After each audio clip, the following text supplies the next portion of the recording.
안녕하세요. 오늘도 창세기 말씀으로 하나님 은혜 나누겠습니다. 오늘 본문은 창세기 14장 17절에서 24절입니다. 이 본문 말씀을 중심으로 하나님 덕분 의식이란 제목으로 말씀 나누겠습니다. 아브라함은 바벨론 지역 4개 연합군과의 전쟁에서 크게 이기고 돌아옵니다. 이때 살렘 왕 멜기세덱과 소돔 왕 베라가 아브라함을 영접하러 나옵니다. 먼저 멜기세덱은 아브라함을 만나 이렇게 이야기합니다. 20절 말씀입니다. 아브라함은 들으시오. 그대는 원수들을 그대의 손에 넘겨주신 가장 높으신 하나님을 찬양하시오. 멜기세덱은 하나님을 찬양하라고 아브라함에게 말하고 있습니다. 이번 정쟁의 승리가 아브라함의 힘과 아브라함의 지략과 아브라함의 실력으로 되어진 것이 아니라 하나님의 도움이요 은혜임을 알려주고 있습니다. 아브라함에게 승리에 대한 칭찬을 하지 않고 하나님께 찬양하라고 하고 있는 것입니다. 이 아브라함은 이를 인정하고 그의 전리품의 11조를 드립니다. 이는 하나님께서 이번 전쟁의 승리의 주인임을 고백하는 것입니다. 아브라함도 자신의 능력으로 이번 전쟁에서 이긴 것이 아니고 전적으로 하나님의 은혜임을, 하나님의 덕분임을 알고 있었습니다. 사실 318명으로 바벨론 지역 4개 나라 연합군을 이긴다는 것은 불가능했습니다. 하나님의 은혜로만 설명되는 승리였던 것입니다. 하나님은 아브라함에게 주신 가나안 땅을 보호하기 위하여 아브라함에게 승리를 주신 것입니다. 가나안 땅은 바로 하나님의 나라를 세울 땅이기 때문에 그렇습니다. 하나님은 당신의 나라를 세우기 위해, 당신의 구원 사역을 위해 우리 인생에 놀라운 축복을, 놀라운 승리를 주실 때가 있습니다. 그러므로 우리는 우리가 누리고 있는 여러 축복들을 그냥 누리라고 주신 축복이 아니라 우리를 통해 하나님 나라를 세우기 위한 축복임을 알아야 합니다. 그리고 하나님은 멜기세덱을 통해 전쟁의 승리 후에도 우리에게는 여전히 축복이 필요함을 알려주고 있습니다. 12절 말씀 보겠습니다.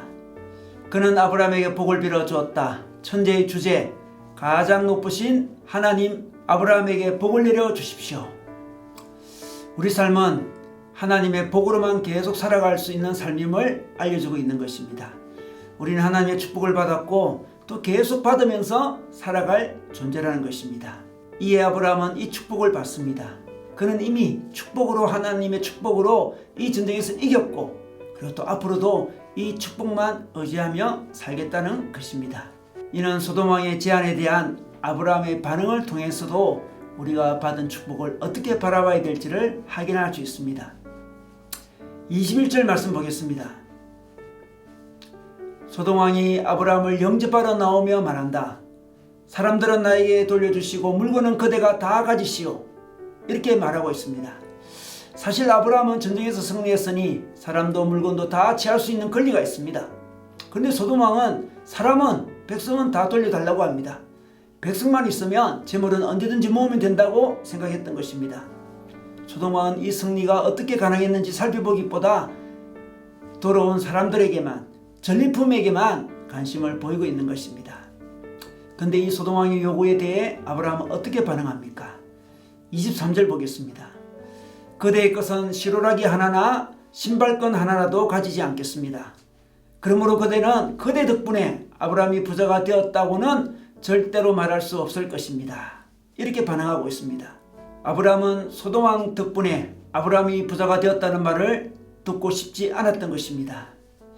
아브라함은 하나님 덕분에 이 전쟁에 승리했다는 이야기만 듣고 싶었던 것입니다. 시간이 지나면 사람들은 아브라함을 이렇게 평가할 수 있습니다.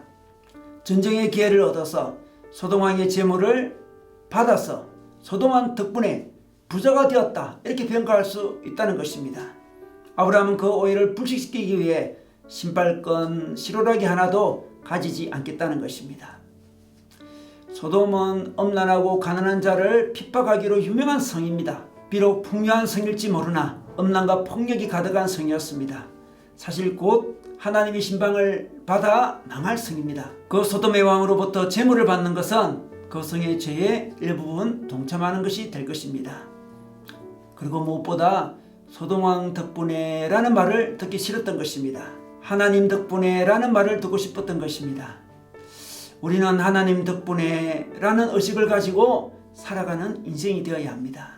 이 하나님 덕분에라는 의식이 분명할 때 우리는 하나님 나라를 세우는 하나님 나라 백성의 삶을 살아갈 수 있습니다. 하나님이 우리를 이 땅에 왜 보내셨습니까? 하나님 우리에게 왜 여러 가지 축복을 허락해 주셨습니까? 우리를 통해 하나님의 은혜를, 하나님의 축복을 드러내고 싶었던 것입니다. 하나님의 나라를 보여주고 싶었던 것입니다. 그러므로 우리는 하나님 덕분에라는 의식을 통해 우리 삶에 하나님이 잘 드러나도록 해야 하는 것입니다. 하나님은 우리가 소돔 왕을 만나기 전에 멜기세덱 왕을 만나게 하셨습니다. 이 멜기세덱 왕은 성경에서 가장 신비로운 인물로 소개되고 있습니다. 오늘 말씀에서는 그를 하나님의 제사장이라고 소개합니다. 그리고 우리가 히브리서 7장 3절을 통해서 그에 대해서 알아보길 원합니다. 히브리서 7장 3절 보겠습니다. 그에게는 아버지도 없고 어머니도 없고 족보도 없고 생애의 시작도 없고 생애의 끝도 없습니다. 그는 하나님의 아들과 같아서 언제까지나 제사장으로 계신 분입니다. 이렇게 소개하고 있습니다. 모든 인간은 아버지도 있고 어머니도 있고 족보도 있습니다. 그러나 멜기세덱은 족보도 어머니도 아버지도 없다는 것입니다. 그리고 하나님의 아들과 같은 분이라고 소개하고 있습니다. 이는 바로 그가 예수 그리스도를 상징하는 인물임을 알려주고 있습니다. 하나님은 멜기세덱을 통하여 우리가 받은 축복은 하나님이 주신 것이며 우리는 늘 하나님의 축복으로 하나님의 덕분으로 살아야 함을 알려주었습니다. 그러므로 우리는 하나님 덕분이라는 의식을 가지기 위해서는 멜기세덱 왕을, 즉 예수님을 가장 먼저 만나야 되는 것입니다. 우리는 매일 그 누구보다도 예수님을 먼저 만나야 합니다. 예수님을 먼저 만나서 하나님 덕분이라는 의식을 확인하고 하루를 시작하게 됩니다. 하나님 덕분이라는 의식을 가지고 우리가 오늘도 우리가 처한 곳에서 하나님의 나라를 세우도록 해야 합니다. 여러분 오늘도 하나님 덕분에라는 의식을 갖고 살아가는 하루 되시기를 주님의 이름으로 축원합니다.